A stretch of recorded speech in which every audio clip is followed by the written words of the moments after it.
como la triada del desprendimiento prematuro de placenta. ¿Alguien tiene dudas sobre esto? Hola, ¿están ahí? No, no hay dudas. No, claro, sí, Ok. claro. Recuerden esto, muy importante, tiene que haber sangrado, el sangrado no es tan abundante, pero es venoso y estamos hablando, acuérdense que sí, Aira nos comentó que hay una clasificación de agudo y crónico, pero solo estamos viendo agudo.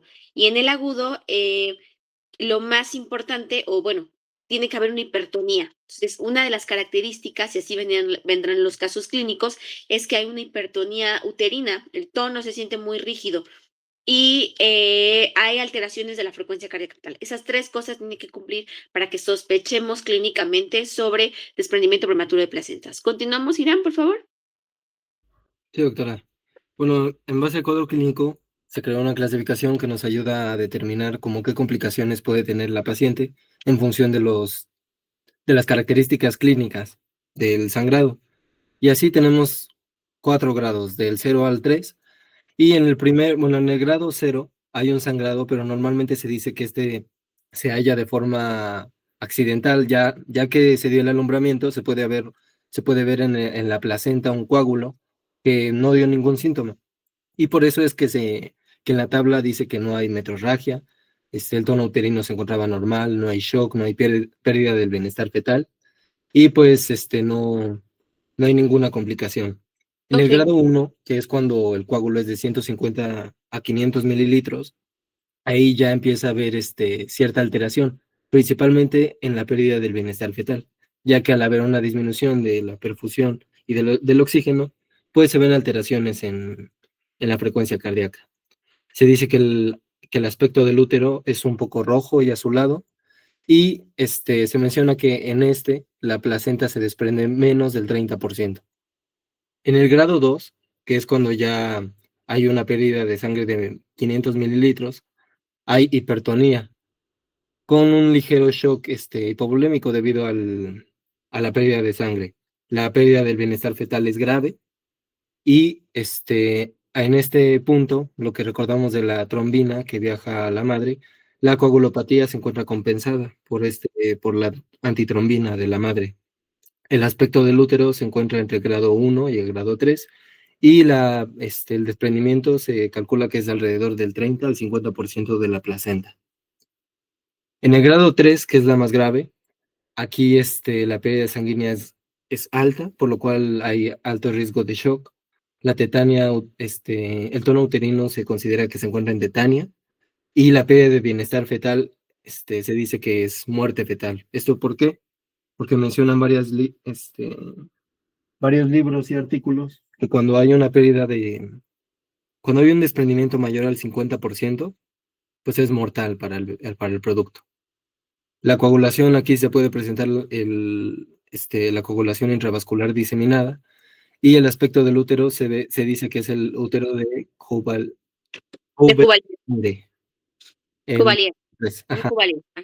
Y ahí es la imagen que les puse a la derecha, que tiene como azulado y como morado, y eso es porque la sangre se infiltra dentro del útero, y pues mencionaban algunos libros que esto podía generar una alteración o podía generar una atonía uterina, pero pues mencionaban otros libros que no necesariamente. Y menciona la GPC que cuando este útero se encuentra así, pero ya pues obviamente en la cirugía, se puede considerar como tratamiento la histerectomía. Ajá. Entonces, la clasificación de Page nos ayuda clínicamente a diagnosticarla, no tanto el diagnóstico como tal de desprendimiento. El desprendimiento ya se efectuó. Lo que nos ayuda, uno, es a ver el riesgo en la paciente y en el bebé. El grado cero, el Page cero, pues no hay, es un hallazgo, o sea, se atendió el parto o la cesárea y ves que una parte de la placenta de la cara materna, ojo, la cara materna donde están los cotiledones, pues tiene un coágulo ahí pegado, esa es la característica, tiene un coágulo, o sea, se desprendió, se formó el coágulo, se resolvió el embarazo, pero fue tan pequeña el área que toda la demás placenta compensó la irrigación para que el bebito no tuviera ninguna alteración. Y pues obviamente los vasos, la cascada de coagulación actuó bien, se quedó el coágulo y no hay ninguna alteración ni para la mamá ni para el bebé. En el grado 1 o page 1 hay más sangrado, el hematoma creció más y cuando sacamos la placenta, cuando alumbramos la placenta, más o menos es menos del 30%. Sin embargo, ese menos de 30% todavía la placenta alcanza a compensar y darle soporte al bebé, o sea, no sufre el bebecito.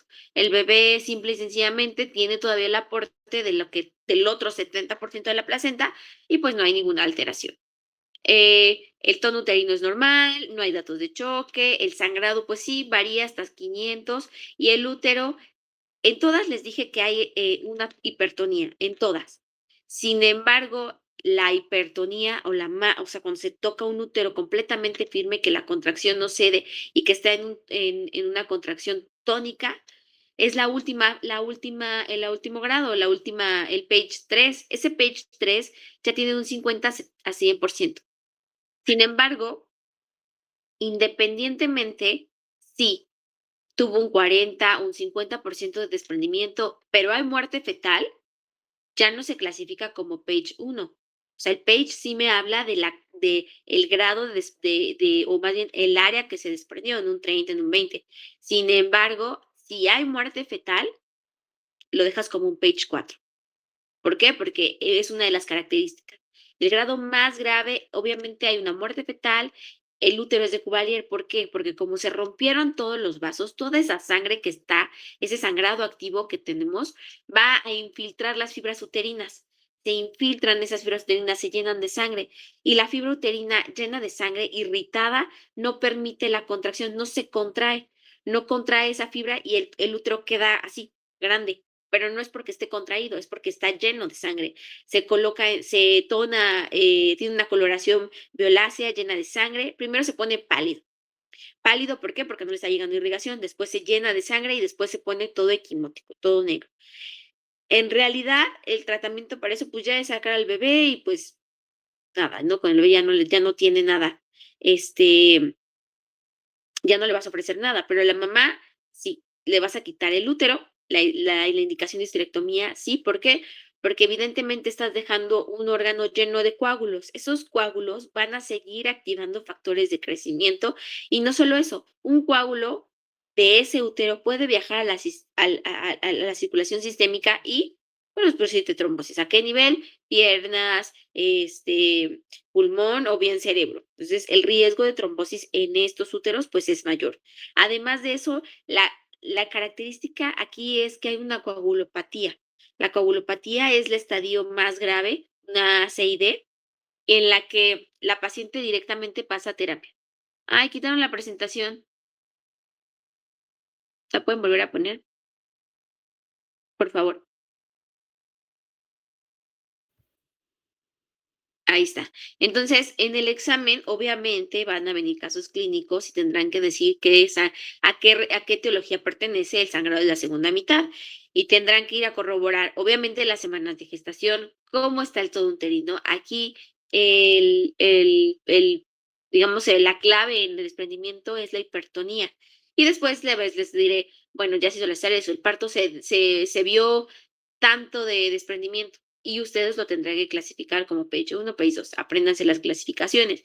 Les diré obviamente si es un grado 1. Una paciente está hemodinámicamente estable, les daré los signos, hablaré de una paciente hemodinámicamente estable y les diré se revisa la placenta, tiene un desprendimiento del 30%. Ah, bueno, tuvo un desprendimiento page 1 o page 2, ¿de acuerdo? Así vendrán preguntadas o formuladas las preguntas. ¿Seguimos, Irán, por favor? Sí, doctor.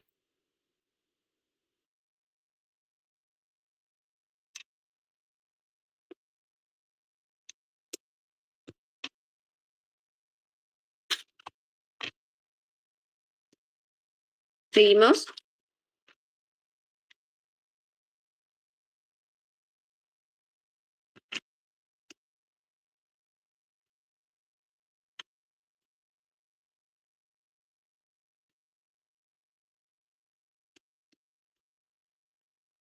¿Estás hablando, No, Iván?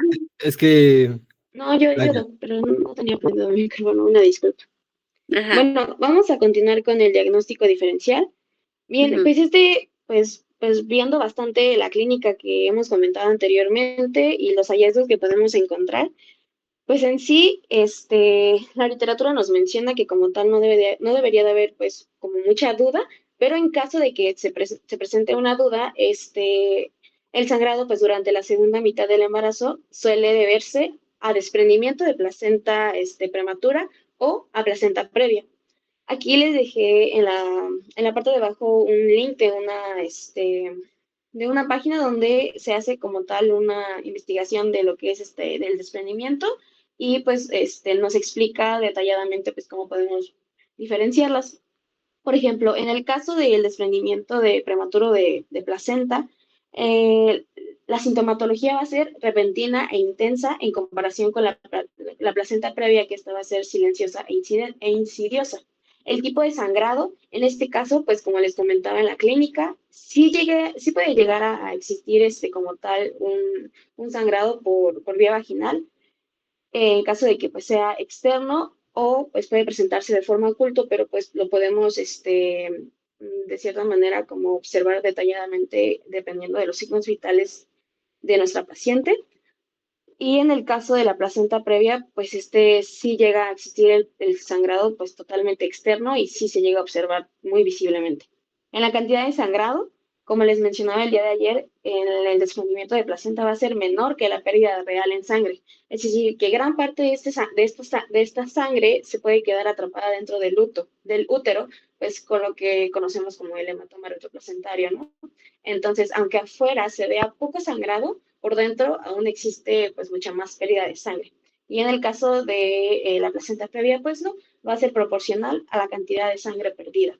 En el caso del dolor, en la placenta, en el desprendimiento de Ahorita, placenta va a ser Casey, intenso, agudo y... ¿Mande? porfis, Casey, enfócate Sí, solo a desprendimiento. Placenta la vamos a ver después y ya la dirá, creo que le toca a Julio, pero tú ok, enfócate al desprendimiento. No, no compares, solamente dinos desprendimiento. ok. Pues en el caso del dolor, del desprendimiento, pues va a ser intenso, agudo y constante. Y en este caso, de igual manera, pues tenemos que el útero se va a encontrar firme y ya. Entonces, cuadro clínico, dolor intenso. No lo olviden, hay mucho dolor, hay hipertonía, hay sangrado y hay alteración de la frecuencia cardíaca fetal. Eso es lo que tienen que ir a buscar. El dolor es súbito, no empieza progresivamente como las contracciones, no, es súbito. Tenía contracciones la paciente y de repente tiene un dolor, no se le quita la contracción y aumenta, el dolor es súbito y es muy intenso, ¿de acuerdo? Esa es la clínica del desprendimiento. Y obviamente el sangrado y que haya alteración de frecuencia cardíaca. Ahorita solo enfóquense en desprendimiento. Seguimos, Casey, por favor. Sí. Ahora, para realizar el diagnóstico, este va a ser clínico principalmente. El diagnóstico de esta patología, en sí, me parece que solo se puede establecer tras el nacimiento al examinar directamente lo que es la placenta. Sin embargo, pues tanto la valoración clínica como física nos va a dar un papel pues muy importante para que nosotros pues orientemos a esta patología, así como se realice un tratamiento adecuado para tanto la madre como el feto.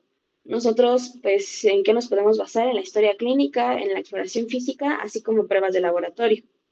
Y en la historia física, pues, relacionado con lo que nos comentaba el día de ayer, por ejemplo, los factores de riesgo, la paciente fuma, sus toxicomanías, así como, pues, si ha tenido antecedentes de un desprendimiento de placenta, pues, en un embarazo anterior.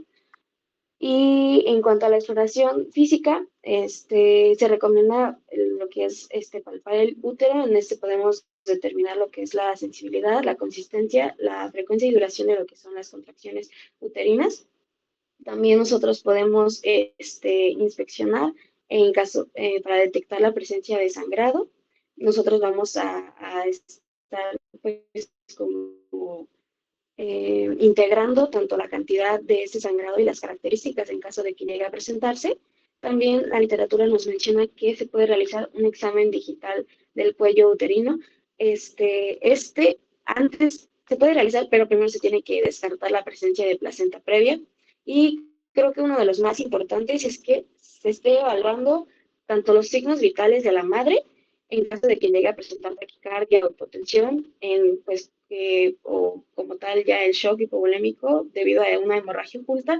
Y también uno de los más importantes, la evaluación del bienestar fetal, que en este caso pues va a ser una cardiomonitorización continua. Por su Ok. parte, también vamos a tener pruebas de laboratorio. Ujú. Sí, sigue, Casey. Ok, sí. Estas pruebas de laboratorio, pues como tal, no nos van a dar el diagnóstico, pero pues sí nos van a proporcionar datos de relevancia para evaluar la condición del paciente. En este caso, pues nosotros podemos evaluar la biometría hemática, es decir, pues los glóbulos rojos, la hemoglobina y el hematocrito para ver si existe datos de anemia debido pues al sangrado, a la hemorragia que está ocurriendo. También podemos solicitar una química sanguínea, enfocándonos principalmente en el nitrógeno ureico en sangre, pues debido a que como hay una pérdida masiva en sangre, pues como lo hemos comentado anteriormente, se van a sacrificar de cierta forma ciertos órganos, pues va a disminuir el oxígeno y pues uno de los que más se ve afectado es el riñón. Entonces, pues se puede tener una insuficiencia renal aguda. También las pruebas de coagulación pues van a ser muy importantes debido a que como lo relacionábamos el día de ayer con la coagulación intravascular diseminada, el SID, que es una de las complicaciones pues más graves, pues sabemos que en hay una activación generalizada del sistema de coagulación, entonces se van a gastar pues todos nuestros factores, debemos de prestar atención en el fibrinógeno, este tiende a estar bajo, menor a 150 miligramos sobre decilitro, el TP también va a estar afectado, así como el TTPA y el TP pueden estar prolongados, y pues sí, es muy importante esto debido a que si estos no están presentes, el riesgo de hemorragia es más descontrolado. Y por su parte también tenemos el grupo sanguíneo y RH debido a que generalmente se presenta que existan pues transfusiones para la paciente. Ok. También tenemos A ver, antes de el ultrasonido. en el diagnóstico clínico, ¿alguien tiene alguna duda? O sea, la clínica me va a basar la sospecha, eso indudablemente. ¿Tienen alguna duda de eso? A ver, ¿quiénes están conectados? Según. Jonathan, ¿tienes alguna duda? Ni está. No, doctora. Ah, No, sí no estás. tengo ninguna duda. Abraham, ¿tienes alguna duda? No, doctora. Ok. Entonces, la clínica es la que nos va a dar la sospecha si hay una probabilidad de desprendimiento. Ahora, clínicamente ya lo tengo. Bioquímicamente, ¿qué laboratorios les voy a pedir? Mari, ¿qué laboratorios le vas a pedir a la paciente? Está. Le pediría una biometría hemática, Ujú, también le pediría una química sanguínea. Ah, y también sí, mencionaba que sí que las pruebas de coagulación, sí, los tiempos. Entonces, los tipos de coagulación. muy probablemente cuando la paciente ingrese al hospital, pues obviamente tiene unas basales. Si la paciente, si le toman unas cuando está el cuadro clínico, o sea, cuando tú le estás sospechando y ya la vas a operar porque el tratamiento es resolución del embarazo y ya la vas a operar, le puedes tomar otros. ¿Para qué? Para corroborar. ¿Qué esperas? Pues esperas encontrar el descenso de la hemoglobina, el descenso del hematocrito, las plaquetas consumiéndose, o sea, disminución de las plaquetas, pero algo que tienes que tomar mucho en cuenta es los tiempos de coagulación. El fibrinógeno se va a estar consumiendo. ¿Por qué? Porque necesitamos que se hagan o sea, que hagas coágulo, que se active la coagulación. Entonces, el fibrinógeno va a estar bajo, pero los tiempos, ¿cómo van a estar? Si no hay coagulopatía, si la coagulopatía no se ha establecido, no hay alteración en los tiempos de coagulación, el TP y el TTP. Pero cuando ya empieza una alteración en la coagulopatía y no se compensa y va encaminada hacia una CID, la alteración en los tiempos, ¿qué será? ¿Se alargan o se prolongan? ¿Tú qué piensas, Miguel? Miguel, no estás. ¿Quién más está en la clase? Ay, ¿por qué no puedo ver todos? Eh, creo que estás. Majo, ¿estás? Majo Torres. Sí, doc. ¿Tú cómo piensas que estén los tiempos?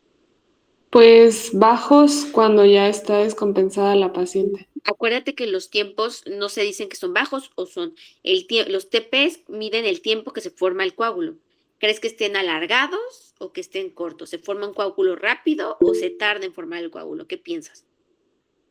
Ah, que van a estar disminuidos. No, acuérdate que no podemos decir disminuidos. Solo están acortados o están prolongados los tiempos. ¿Cómo crees? Acortados. No, al contrario, le está costando a la paciente hacer un coágulo, se está tardando mucho, entonces los tiempos de coagulación van a estar prolongados. Si los tiempos de coagulación están prolongados, piensen en una coagulopatía, simple. Puede estar anémica, puede estar con una hemoglobina de 4, porque ya perdió un chorro de sangre, pero los tiempos están bien, no va por ahí la coagulopatía. Entonces, si en el examen se los pusiera, tienen que revisar los tiempos. Si los tiempos están prolongados, hay que pensar en una coagulopatía. Ok, ¿seguimos, Casey? Sí.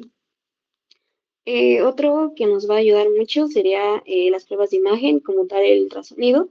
Esta va a ser pues útil para determinar la localización placentaria y en ese caso eliminar el diagnóstico de placenta previa. Sin embargo, la sensibilidad de la ecografía para visualizar en sí como tal el diagnóstico de desprendimiento de placenta es un poco baja. Es Y bajo aquí, y depende ujú, mucho es operador dependiente. O sea, si tienes mucha práctica en estar viendo y viendo y viendo placentas, sí lo puedes detectar. Si no, la verdad es que es difícil. ¿Por qué? Porque acuérdense que es un coágulo, lo que está desprendiendo. Entonces, en el ultrasonido la sangre se ve más blanca, ¿no? Y el coágulo se va a ver muy parecido al tejido placentario. Ahorita las imágenes que les pone Casey, vean lo que Casey, ¿puedes señalar en tu computadora? sí, ¿cuál de las tres? Esa, pon la que tú quieras. Ujú, A esa. ahí. Y ven eso que se ve como acolchonadito, eso es la placenta. Y en medio, no tanto, no exageres. Ay, sí, perdón. No, y en medio tiene algo un poco más negro. Eso negro es un desprendimiento, muy probable. Y a lo mejor en la imagen no se ve, pero se le pone siempre Doppler. ¿Por qué? Porque acuerden que si está activo va a pintar. El Doppler va a estar positivo el Doppler. Y eso habla de que la hemorragia está activa. Entonces, ¿es difícil verlo? ¿Te puedes apoyar con el ultrasonido? Sí. Pero imaginemos que tiene ese pequeño desprendimiento y, pues, hubo un poquito de sangrado, está el desprendimiento y el bebito se encuentra bien. Muy probablemente no vas a correr, y los laboratorios están bien. Entonces, muy probablemente no vas a correr de ya, sí hay que operarla, es una urgencia. No, vas a vigilarla. A lo mejor ese coágulo que se formó ya se contuvo y la circulación placentaria está compensando. Entonces, esas imágenes sugestivas de un hematoma, porque no siempre son hematomas, es difícil ver los hematomas. Si quisiera ver un hematoma real, lo más sensible es una resonancia magnética. Y bueno, vas a llevar a la paciente a resonancia magnética, pues para ver, pues mejor lo operas y lo sacas, ¿no? ¿Seguimos, Casey? Sí. Entonces, vean esas Y imágenes para que no lo olviden, ¿de acuerdo? Son pequeñas como, se ve cómo se está separando la placenta de la decidua y, a veces es así chiquito, a veces está muy grande. Entonces, para que recuerden esas imágenes. ¿Seguimos? ahora, continuando con el tratamiento, esta patología se considera en sí una urgencia obstétrica. A veces llega a requerir lo que es la finalización inmediata de esta gestación y tanto el grado de urgencia como la vía de la finalización de la gestación, pues va a depender tanto de cómo se encuentre la madre, así como el feto. Entonces, aquí les puse una tabla acerca de pues, qué es lo que podemos o qué acciones podemos llegar a realizar dependiendo del grado en que se encuentre la paciente. Por ejemplo, si se encuentra, de acuerdo a la clasificación que nos dio anteriormente mi compañero, en el caso de grado 1, pues aquí no tenemos signos ni de La sufrimiento fetal. clasificación es diferente. Esta no es la de Page, pero también existe, que es No. un leve, moderado y severo. La que les Ujú, voy a preguntar y la que necesito que se aprendan es Page, porque Page sí habla sobre el porcentaje de desprendimiento. Ujú. sí. Bueno, en este caso de que pues no existan signos de sufrimiento materno o fetal y que pues el embarazo se encuentre en menos de 37 semanas de gestación, la acción a seguir pues podría ser tratada de manera pues ambulatoria, no, conservadora, obviamente en el hospital Porque el bebé es y con una, prematuro. Y sí, obviamente en una, hablamos ahí de un desprendimiento crónico. A lo mejor tú haces el ultrasonido, el desprendimiento es poquito, el bebito se mantiene estable, la mamá no tiene datos de sangrado. O sea, fue un hallazgo. En realidad fue un hallazgo lo que veíamos en el page 0, ¿no? Fue un hallazgo. Pero por ultrasonido sí puedes continuar el embarazo siempre y cuando la vayas a vigilar. Y la tienes que estar vigilando cada periodicidad, cada semana, para seguir haciendo el ultrasonido. Ajá.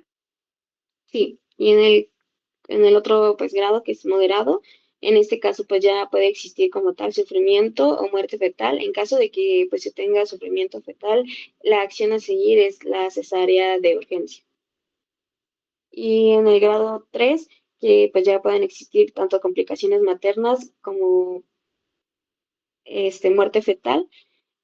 Aquí la acción es dependiendo de cómo se encuentre la paciente, si está hemodinámicamente estable o no. En caso de que se encuentre estable, se puede dar una resolución vía vaginal y en caso de que se encuentre hemodinámicamente inestable con eventos de shock hipovolémico, lo mejor sería una cesárea para la paciente.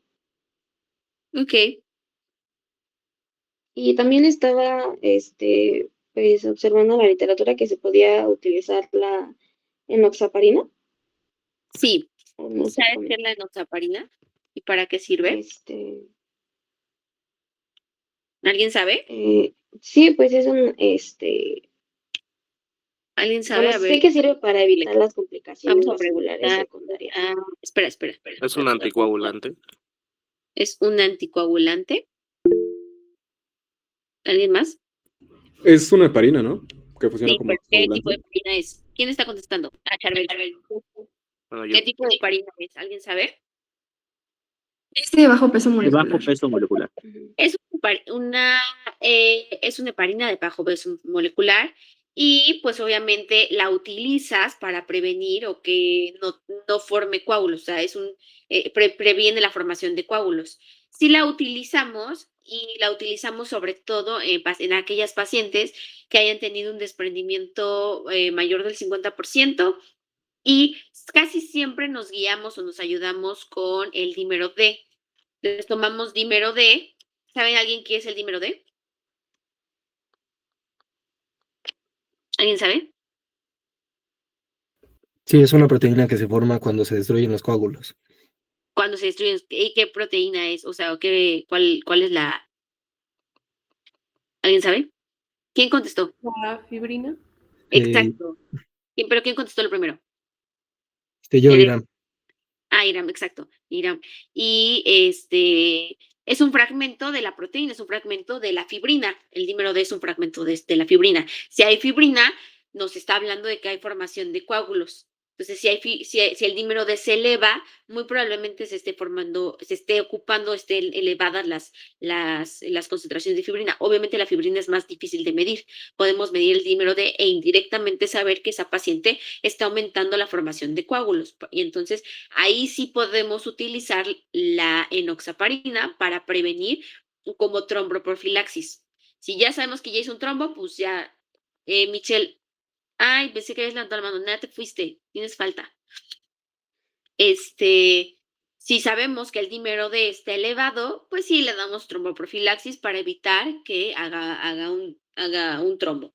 Pero lo que quiero que quede claro del tratamiento, sí nos guiamos sobre el grado de desprendimiento, ¿de acuerdo? Sí nos guiamos sobre eso.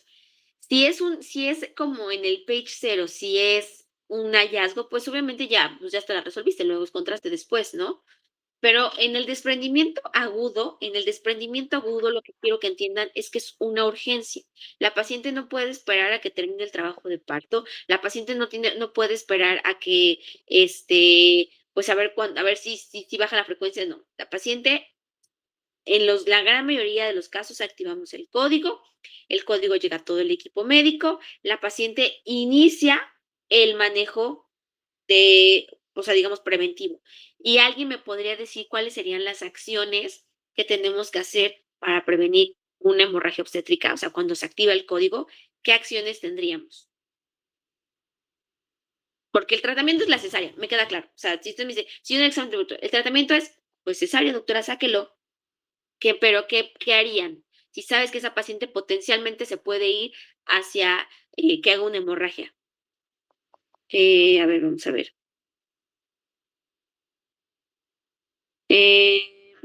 Charbel, ¿qué harías? ¿Cuáles serían las primeras acciones que tú haces? Como tu ABC. Pues, bueno, primero sería como pues la evaluación de la situación, la monitorización de Primero la cardiomonitorizas, toma Ujú. signos vitales, ok, perfecto. Toma la frecuencia cardíaca fetal, perfecto. ¿Qué más? Bueno, después sería como estabilizar de cierta forma a la paciente con la hemorragia, Sí, o sea, creo que con levantó la mano. ¿A quién está levantando la mano? ¿Carlos? Carlos, a ver, Carlos, ¿qué quieres decir? Y No, Carlos, sí, yo pensaba que si llegaba algo de urgencia, ¿ah? solicitarle su grupo RH para ir al Sí, banco de sangre corriendo para pedir concentrado eritrocitario o plasma ujú, para por litro de sangre. ok, eso me gusta. ¿Alguien más levantó la mano, pero no vi quién? ¿Quién levantó la mano hace ratito? Yo, Doc, pero ya dijeron lo que iba a decir. ¿Quién eres? El invitado. Ah, el invitado. Hola, invitado. Fíjense, lo primero que tienen que hacer, obviamente, es monitorizarla. Lo primero son los signos vitales. ¿Cómo está esa paciente? ¿Para qué? Uno, saber el grado sí o no está chocada. ¿Y cómo lo hago? Clínicamente y rápido, el índice de choque, frecuencia cardíaca sobre TA sistólica. Sacamos un índice de choque, más de uno me habla de que ya está en choque. Y después, ¿qué tenemos que hacer? Bueno, ya tengo los signos vitales, ya tengo la frecuencia cardíaca. Todo esto es simultáneo, o sea, le están tomando los signos vitales, le están tomando laboratorios. ¿Por qué? Porque ya tengo unos basales, pero necesito saber cómo está la paciente en este momento. Voy a ir a cruzar a esa paciente para tener paquetes disponibles y aquí viene lo importante del manejo de todo lo que vamos a ver. Todo esto se hace en lo mismo, en el desprendimiento, en el acretismo o en la ruptura uterina. Uno, monitorizar, tomar laboratorios. Dos, doble vía. Lo más importante es tener una vía periférica para la paciente. ¿Por qué? Porque puedo iniciar líquidos o iniciar concentrados eritrocitarios. Doble vía. Siempre son calibres grandes, siempre se prefieren los 14 French. ¿Qué más? Además de la doble vía, ¿qué le ofrecen a la paciente? ¿Qué se coloca? Se cardiomonitoriza, se toman los signos, se toma el cruce, ya tenemos la sangre, ya tengo la doble vía. Felipe, ¿qué más le harías? Eh, pues tendría que vigilar que no siga continuando el sangrado. Entonces, Sí, pero pues ya la vas a operar, o sea, ya sabes que, o sea, sabes que la tienes que estabilizar para poderla pasar a cesárea. No la puedes decir de que ya pásenla, no, tienes que estabilizarla, tienes que ver cómo está. Colocar sonda Foley. Vigilar la uresis antes y durante y posterior al evento quirúrgico es importante, porque si esa paciente está chocada, si hay un grado de choque, el riñón se va a hipoperfundir. Al hipoperfundirse, ¿qué va a ser lo primero que? Y obviamente al perder, o sea, al tener una hipovolemia, ¿qué va a hacer? Pues obviamente va a dejar de orinar la paciente. Si deja de orinar la paciente, me va a hablar también del grado de choque que tiene la paciente y obviamente también iré calculando los líquidos. Entonces, inicial, cardiomonitorizo, veo los signos vitales, tomo laboratorios, doble vía con calibres gruesos y sonda Foley. Paciente está estable, ahora sí, opérala. Acuérdense que en obstetricia siempre, siempre, siempre la prioridad es materna. O sea, si se desprende la placenta en un 100% y se muere el bebé, bueno, pues ya después tendré que operarla y tendré que a lo mejor darle tromboprofilaxis, pero no puede ser que se muera la paciente y que también se muera el bebé. O sea, la prioridad es la mamá. Siempre va a ser, siempre, siempre va a haber prioridad materna sobre el bebé. Lamentablemente así es, pero la prioridad es materna. Entonces, para el tratamiento, si ya tuviste, si hablo de un page 0, ya hiciste la cesárea, el parto y fue un hallazgo. Desprendimiento, grado 1, 2 y 3, lo primero es, si yo en el examen les pongo, ¿cuál sería tu conducta? Estabilizar a la paciente. Valorar signos vitales, valorar frecuencia cardíaca y estabilizar a la paciente. Después, el tratamiento definitivo, pues operarla. Sacar al bebé, operarla. Después vendrá que tú tengas que revisar, después de que resuelvas el embarazo, o sea, tú tienes las sospechas clínicas, la estabilizas, la operas y después de que la operas, ya tienes la placenta. Vas a ver qué porcentaje de desprendimiento tuvo, cuánto sangrado tuvo y clasificarás. Obviamente, si tuvo coagulopatía, si hubo muerte materna, pues ya será el tercer grado. Si el desprendimiento está en el 50%, la coagulopatía está controlada y la paciente está estable, será un grado 2. Si la coagulopatía no hay, o sea, nunca estuvo inestable la paciente y el desprendimiento es menos del 30%, se clasificará como un grado. La clasificación viene después de resolver el embarazo. Después de resolver el embarazo, tendrás que pensar en las posibles complicaciones. Y la primera complicación que tengo es, si yo les pongo principal complicación de desprendimiento prematuro de placenta, es, ¿quién es Martínez Avelino? No me sé sus apellidos. Yo, doctora. ¿Quién? ¿Quién yo? Luz. Luz, ¿cuál sería la primera complicación, la complicación inmediata más importante del desprendimiento prematuro de placenta? Hemorragia. Hemorragia ya tienes. ¿Vale? También iba a decir hemorragia, pero pues, ay, pues que la paciente, Mira, en hemorragia puede ser hemorragia, choque Un hipovolémico, shock. bueno, hemorragia hipovolémico, sí. Carlos, La coagulopatía intravascular diseminada. esa sería la más grave. También Pero- puede que, pues, pues en un caso ya más grave, pues que haya necesidad de una histerectomía, ¿no? Y antes de la histerectomía, ¿por qué hiciste la histerectomía? ¿Cuál sería la indicación para hacer una histerectomía en un desprendimiento? Ser la muerte fetal. No, pues la se puede morir, sacas al bebé y lo cierras y ya. Pero estás levantando la mano, dime. Ya hablé, doctora. Ya. Nadia, ¿estás ahí? sí, pero yo también había notado lo de la O sea, obviamente sí, una de las complicaciones es la hemorragia obstétrica, que caiga en choque hipovolémico, sí, yo ahí sí, pero hablando de la paciente y que me dicen, bueno, pero puede terminar en histerectomía, sí, pero ¿por qué? Una de las complicaciones puede ser, o más bien es, el útero de Cuvalier, que ese útero se infiltre y entonces sí lo tengo. ¿De acuerdo? Si la complicación más grave de todo esto, pues será la CID, coagulopatía, ¿sale? Eso sería lo más grave. ¿Tienen alguna pregunta hasta aquí? Doctora, entonces, ¿cuál sería la complicación? Si yo les pongo en el examen cuál es la complicación, digamos, que no les ponga si les pongo la más grave, es CID, obviamente. Pero si yo les pongo cuál es la complicación inmediata más frecuente del desprendimiento, pues tendrá que ser un útero de Cuvalier. Y ojo, hablando de desprendimientos graves, ¿sale? Listo, ¿tienen ¿Útero preguntas? qué, perdón, doctora? Útero de Es que Cuvalier, Cuvalier. Cuvalier. Ok, gracias. Ya se va a acabar la llamada. Bueno, disfruten su puente. Terminamos, el martes vemos ruptura contigo, ¿no, Julio? Sí, doc. Va, los veo el martes. Bye, descansen. Adiós, doctora.